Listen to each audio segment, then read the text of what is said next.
Hello viewers. Nominee और legal hairs जो होते हैं इनके बीच का डिफरेंस क्या होता है? अगर हम बैंक में हमारा अकाउंट खुला हुआ है या कोई हम इंश्योरेंस की पॉलिसी लिए हुए हैं या फिर हमारा कोई स्टॉक्स वगैरह है और अगर डेथ हो जाता है तो वो चीज़ जो पैसा जो है क्या वो नॉमिनी को मिलता है या लीगल हेयर को मिलता है? कानून क्या कहता है इसके बारे में? हमारा हिंदू सक्सेशन एक्ट हुआ या फिर हमारा इंडियन सक्सेशन एक्ट हुआ, ये लॉ इस बारे में क्या बताता है? जो नॉमिनी है उसका रोल क्या होता है और finally who gets the money, basically किसको मिलता है पैसा, और इन सब चीज के सपोर्ट पे हमारे सुप्रीम कोर्ट ने क्या कहा है। तो आज का हमारा वीडियो इसी टॉपिक पे रहने वाला है। तो चलिए वीडियो को स्टार्ट करते हैं। एंड वीडियो स्टार्ट करने से पहले मैं रिक्वेस्ट करूंगी कि आप लोग, मेरा वेबसाइट है फिनिक्स पे लीगल, जिसमें लीगल फॉर्मेट्स मिलते हैं और मैंने सिविल का एक कोर्स बनाया है कोर्ट प्रैक्टिस के ऊपर। उसका लिंक दोनों ही मैंने डिस्क्रिप्शन बॉक्स में डाला है, आप जाकर देख सकते हैं। तो चलिए आज हम वीडियो को स्टार्ट करते हैं नॉमिनी या लीगल है और उनकी ड्यूटीज एंड रिस्पॉन्सिबिलिटीज और लॉ के बारे में लेकर। तो जो बेसिक डिफरेंस जो हमको जानना है नॉमिनी और लीगल हेयर का, ये हमें मिलता है हमारे हिंदू सक्सेशन एक्ट और इंडियन सक्सेशन एक्ट। जो कानून जो मेनली हम जो देखेंगे वो इन दोनों कानून को ही हम सबसे पहले देखेंगे। पर सबसे पहले हम समझते हैं कि नॉमिनी का डेफिनेशन क्या होता है। देखिए, हमारे एक ब्लैक लॉ डिक्शनरी होता है जो हम लॉयर्स को रेफर करना पड़ता है कोई हमेशा एक पर्टिकुलर वर्ड्स को लेकर। ये बहुत ही रिनॉल्ड डिक्शनरी होता है, व्हेन जजेस भी इस वर्ड को यूज करते हैं। तो ब्लैक लॉ डिक्शनरी के हिसाब से जो नॉमिनेशन का जो डेफिनेशन है वो ऐसा है: as an appointment or designation of a person to fill an office or discharge a duty, and nominee as a person who has been nominated or proposed for an office। यहाँ पे office का मतलब बताया गया, एक define करने के लिए बोला गया है कि एक ऐसे पर्सन को अपॉइंट किया जाता है। जो पर्सन नॉमिनी मतलब एक ऐसे पर्सन होता है जिसको अपॉइंट किया जाता है जो उस पर्सन की अनुपस्थिति में उस जगह को फिल कर सके, उस ऑफिस को फिल कर सके। A nominee is a person that is appointed to receive an asset और investment in the event of one's death. एक नॉमिनी एक वो होता है जो उस पर्सन के डेथ के बिहाफ में, अगर उसको डेथ हो जाता है तो उसके बिहाफ में एसेट मतलब पैसा या कोई भी तरह का जो इन्वेस्टमेंट है वो रिसीव करता है। ये नॉमिनी में नॉट नेसेसरली भी ए लीगल हेयर और ए रिलेटिव। और ये नॉमिनी का जरूरी नहीं होता है कि कोई वो लीगल हेयर हो या फिर कोई रिलेटिव हो, मतलब कोई थर्ड पर्सन भी नॉमिनी हो सकता है। तो this is what black law dictionary ने डिफाइन किया है नॉमिनेशन का।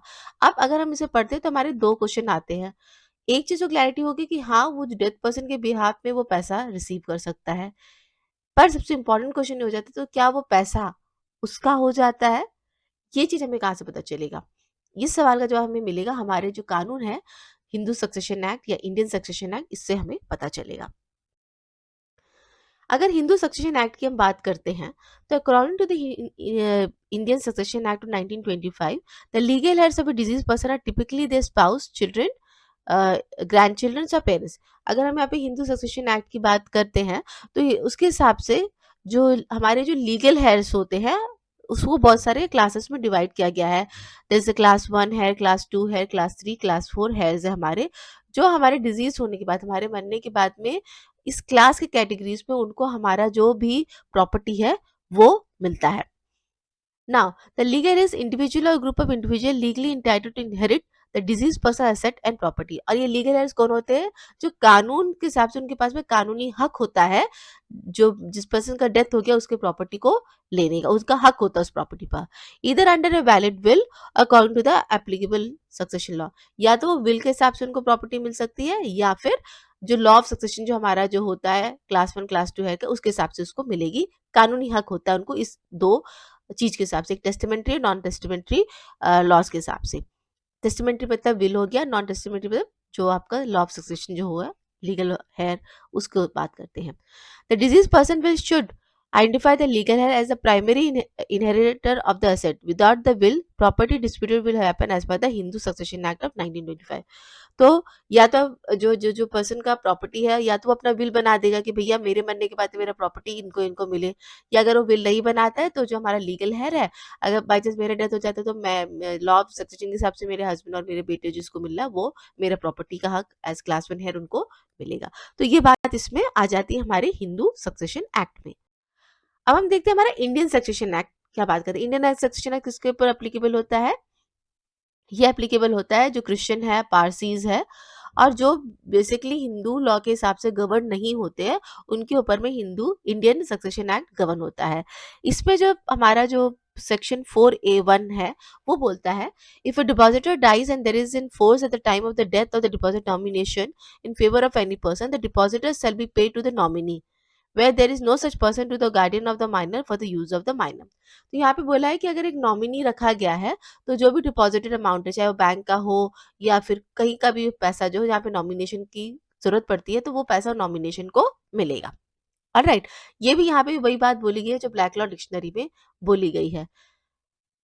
इन favour of any person deposit shall be paid to the nominee. ठीक है, in favour of any person मतलब जो नॉमिनी का जो बेसिकली जो एक रोल हो जाता है, अगर हम समझने की कोशिश करते हैं, तो वो एक ट्रस्टी का रोल हो जाता है। वो किसी के फेवर में रिसीव करेगा, अपने लिए नहीं होगा, वो किसी के फेवर में, किसी के लिए वो करेगा, और उसका ड्यूटी बन जाता है कि अब आगे जाकर वो चीज वो आगे दे। The Indian succession act primarily governs the inheritance and succession for Christians, Parsis and those who are not governed by other specific religious law. It outlines a comprehensive legal framework for the testimony and intestate succession, detailing how assets should be divided among family members. This act emphasizes the importance of a will in determining the beneficiary's legal heir under the will. In the absence of will, the act provides a clear hierarchy of the heirs of a Christian parsona. तो basically जो Indian succession act है वो हमारे Hindu succession act के ही जैसा है, same बात करता है, या तो विल होना चाहिए, या अगर विल नहीं है तो उसकी जगह पे लीगल हेड्स को मिलता है। अब हम यहाँ पे बात करेंगे रोल ऑफ नॉमिनी का, जहाँ पे जो थोड़ा सा हम पहले वाले स्लाइड पे हम बात कर चुके हैं। अब बात करते हैं in the realm of financial asset such as mutual funds, fix deposit and bank lockers, and nominee is designated by the account holder only as a trustee to manage this asset upon their death. तो role of nominee का जो होता है वो basically सिर्फ एक trustee का ही होता है, मतलब वो अपने पास में पैसे नहीं रख सकता है, चाहे बैंक के लॉकर की बात हो, चाहे स्टॉक्स की बात हो, चाहे एफडी की बात क्यों ना हो। This is especially prevalent in the case of bank accounts where the account holder nominate a person to handle the account posthumously. The primary function of the nominee here is to ensure that the assets are secured and managed properly until they are legally transferred to the legal heirs. तो basically एक nominee का जो काम होता है, जैसे ही वो person का डेथ हो जाता है, तो जो भी उसका जो एसेट है, चाहे वो बैंक अकाउंट हुआ, स्टॉक्स हुआ, वो रिसीव करे उस पर्सन के बिहाफ में, और उसके जो लीगल हेयर्स है उनको वो जो कानून के हिसाब से जो उनका राइट बनता है, जैसा राइट्स बनता है वैसे उनको दे। तो the role of the nominee is basically is of a trustee. उसका काम होता है कि वो पैसे ले, पैसे की रखवाली करे, और जो लीगल हेयर्स है उनको वो बकायदा दे। लेकिन इसमें भी कुछ एग्जेम्पशंस है। However, it is important to note that the general rule does not apply to certain assets such as insurance, pension, and EPF. The nominee holds beneficial ownership and she is not merely considered a trustee. Legal implication for nominee. देखिए, कुछ कुछ law है, जैसे अगर हम insurance act की बात करते हैं, इंश्योरेंस एक्ट में अभी रिसेंटली अमेंडमेंट होकर बोला है कि नॉमिनी अगर आपका लीगल हेयर या बनाए हो, अगर हस्बैंड अपने वाइफ को बनाया, अपने बेटे को बनाया, तो ऑब्वियसली उनको प्रॉपर्टी तो उन्हीं को ही मिलेगी, मतलब जो पैसे जो है उनको मिलेंगे। तो लॉ फिर भी वहां पे थोड़ा सा ग्रे हो जाता है, इन द सेंस कि अगर लीगल हेयर को नॉमिनी बनाए तो मिलेगा, तो दैट मीन्स नॉमिनी का रोल अभी भी उस पर क्लियरिटी नहीं है कि अगर बाई चांस वो अगर उनका लीगल हेयर नहीं है, कोई थर्ड पर्सन है, तो ऐसे में क्या थर्ड पर्सन को मिलेगा। यहाँ इस चीज पर थोड़ा सा ग्रे एरिया अभी भी चल रहा है। It is important to understand that the nominee generally does not automatically become the owner of the asset. Their role is often limited to being a custodian or trustee. That means while they have the authority to collect the asset, they hold in trust for the legal heir. So therefore वो जो role होता है एक nominee का, कि वो as a trustee जो काम करता है, वो इंश्योरेंस के उस पे भी होता है। अगर कोई थर्ड पर्सन को नॉमिनी बनाएगा, यूजुअली जब इंश्योरेंस की पॉलिसी आप लेते हो, तो जो एजेंट जो होता है वो आपको बोलता है कि आप अपने घर के ही किसी व्यक्ति को बनाइए, क्योंकि उनका डॉक्यूमेंट भी आपको साथ में लगाना पड़ता है ना, जो नॉमिनीज जो होते हैं उनका। तो बोला जाता है कि जो अपना जो पर्सन है उसी को बनाइए। ये इसी कारण से बताया जाता है क्योंकि आगे जाके कोई भी तरह का जो डिस्प्यूट्स वगैरह जो उसको अवॉइड करे, क्योंकि जरूर नहीं है ना, नॉमिनी बोलेगा नहीं है तो मैं तो नॉमिनी हूँ, मैं नहीं दूंगा आपको पैसे, चढ़ो फिर कोर्ट, जाओ फिर डिस्ट्रिक्ट कोर्ट, सक्सेशन सर्टिफिकेट लो, बहुत सारा झंझट हो जाता है उस पर। तो इस हिसाब से देखा जाए तो आपको अपना क्लैरिटी होना चाहिए कि मैं जब नॉमिनी बना रहा हूँ तो मैं किस पर्पज से बना रहा हूँ। हाँ, मेरे घर पे को जो मेरा बच्चा जो है वो माइनर है, तो मैं उसको तो नॉमिनी बनाऊंगा तो कोई फायदा नहीं होगा, तो ऐसी जगह पे मुझे कोई एल्डर आदमी को नॉमिनी बनाना पड़ेगा। पर साथ साथ में आप एक विल भी करिए, कि अगर इन केस मेरा डेथ हो जाता है तो मेरा जो ये नॉमिनी है इसका काम होगा कि वो पैसे लेके मेरे जो बच्चे हैं उसको दे। तो एक कानून का नॉलेज होना इसमें बहुत ज़रूरी होता है, आगे कोई भी तरह के डिस्प्यूट्स को हटाने के लिए। अब नॉमिनी को कहाँ पे पैसा मिलता है? तो जैसे मैंने कहा इंश्योरेंस में मिल जाता है, लेकिन इंश्योरेंस में भी आजकल वो इंश्योर करते हैं कि कोई घर का जो सदस्य है वही बने, ठीक है? दूसरा है ईपीएफ। लाइक यार ईपीएफ में एक चीज़ क्लियर है कि यहाँ पे जो नॉमिनी होता है उसी को ही पैसा मिलता है। यहाँ पे वो ट्रस्टी का बात नहीं आता है। यहाँ पे क्लियर किया गया है कि if you have to appoint a nominee after your death, the nominee not the legal will inherit the money. ये ईपीएफ एक्ट में बहुत क्लियरली लिखा गया है। लेकिन यहाँ पे भी क्लैरिटी ये रहता है कि जब भी आप ईपीएफ अकाउंट खोलते हैं तो आपको सजेस्ट किया जाता है कि अपने जो घर के जो लोग हैं उन्हीं को आप नॉमिनी बनाएं, लीगल हेयर को ही बनाएं। अब हम आ जाते हैं सुप्रीम कोर्ट के कुछ जजमेंट पे, जो जो सुपरसीड करने की जो बात हो रही है ना, कि नॉमिनी को देखा जाए तो जो लीगल हेयर है वो सुपरसीड कर रहा है, नॉमिनी का काम सिर्फ ट्रस्टी का है। इस बात को डिफाइन किया गया है, या इस बात को बोला गया है कि जो लीगल हेयर है वो सुपरसीड करेगा नॉमिनी को हमेशा। ये दो जजमेंट को हम लेकर बात करते हैं। एक तो है सरबती देवी वर्सेस श्रीमती उषा देवी। इसमें बोला गया है कि a nomination made under section 39 of the act does not have the effect of confirming on the nominee any beneficial interest। मतलब जस्ट बिकॉज आपको नॉमिनी बना दिया कि इसका मतलब ये नहीं है कि आपको पैसा मिल जाएगा। आपका जो रोल है वो सिर्फ और सिर्फ एक ट्रस्टी का है। On the death of the deceased, the nomination only indicates the hand which is authorized to receive the amount, on the payment of which the insurer gets a valid discharge of his liability under the policy। यहाँ पे insurance की policy को लेकर बोला गया था कि आप बस ट्रस्टी हो, जो पैसा जो है वो आपको इसमें देना पड़ेगा, आपके जो लीगल है उनको देना पड़ेगा, ये बोला गया था। इसको लेके बातें फिर इंश्योरेंस का अपना आ गया है, जिसमें इंश्योरेंस ने क्लियर किया, लॉ आया है, उसमें रिक्वायरमेंट डाल दिया गया है कि जो नॉमिनी होगा उसी को मिलेगा पैसा, लेकिन नॉमिनी जो है वो आप अपना घर वालों को ही बनाएंगे, ताकि उन्होंने वो चीज़ को हटाया है।